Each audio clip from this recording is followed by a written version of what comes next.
three-part plan. First, a senior military figure would firmly deny that anything was happening at all, but as a backup, they'd set rumors flying that the saucers came from outer space. I delivered the message. Now what? The plan was launched at a press conference in the Pentagon. It was July 1952, and a definitive moment in the history of spin. This is Major General John A. Samford, Director of Intelligence, United States Air Force, who conducted the conference. Samford's job was to deny there was anything significant about the reported sightings. It does not contain any pattern of purpose or of consistency that we can relate to any conceivable threat to the United States. To argue the alien invader theory, they put a pulp magazine writer, retired Major Donald Keyhoe, on the same platform as the Major. Major Keyhoe, as author of the book Flying Saucers Are Real, what is your opinion of these new sightings of unidentified objects? With all due respect to the Air Force, I believe that some of them will prove to be of interplanetary origin. It was very clever and very simple.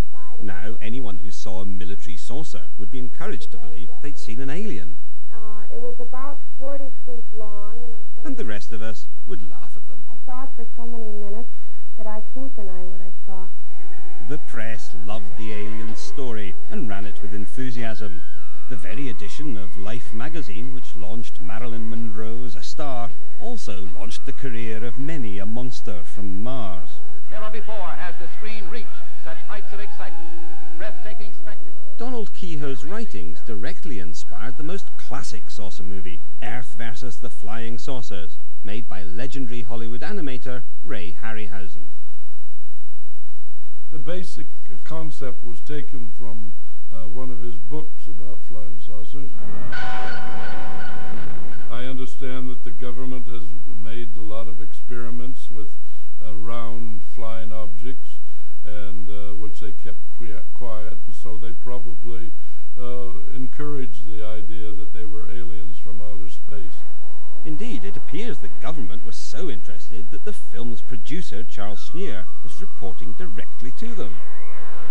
Of course, after the script is finished, it's out of my hands, and I'm sure that Charles submitted it to the front office as well as to various space people.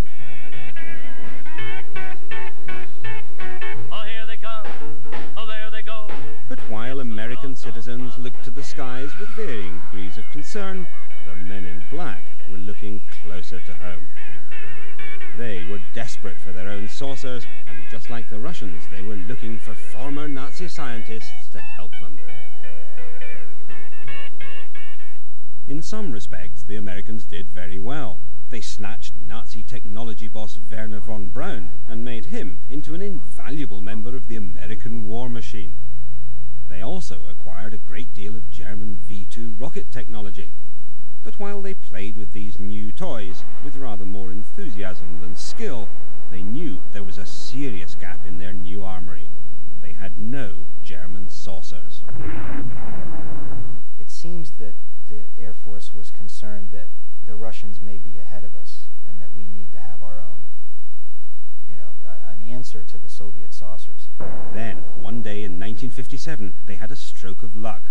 And once again, it involved the German saucerman Andreas Epp, now living in East Germany. At some point, he had a falling out with life in Eastern Germany. I don't know what it was. It may have been a divorce. Anyway, he ended up in the West, and he crossed the border then and said, "Hi, here I am. I was spying for the Soviets, and I want to tell you everything I know." And the Americans immediately threw him in jail and began interrogating him. And while he was in jail, he started writing and drawing from memory what he had done for the Soviets, the Soviet saucer plan, and what it was going to be used for. With the help of Epp and others, America's saucer program began in earnest. It's an interesting fact that by the late 50s and early 60s, almost all the major aerospace contractors, including Boeing, Convair, Lockheed, North American, were working on concepts for saucer-shaped vehicles for various applications. This is Lockheed's California division. senior member of the Lockheed family, birthplace of an always exciting family of wings. Lockheed was working on a number of saucer designs for the US Air Force. They all have a central engine that would point downward, and the aircraft would take off straight up, transition into horizontal flight, accelerate to very high speed, and then fly at over 100,000 feet. And this was very advanced thinking for the time. The Lockheed engineers were working on a saucer which used a central jet driving a rotor to create the Coanda or flying saucer effect.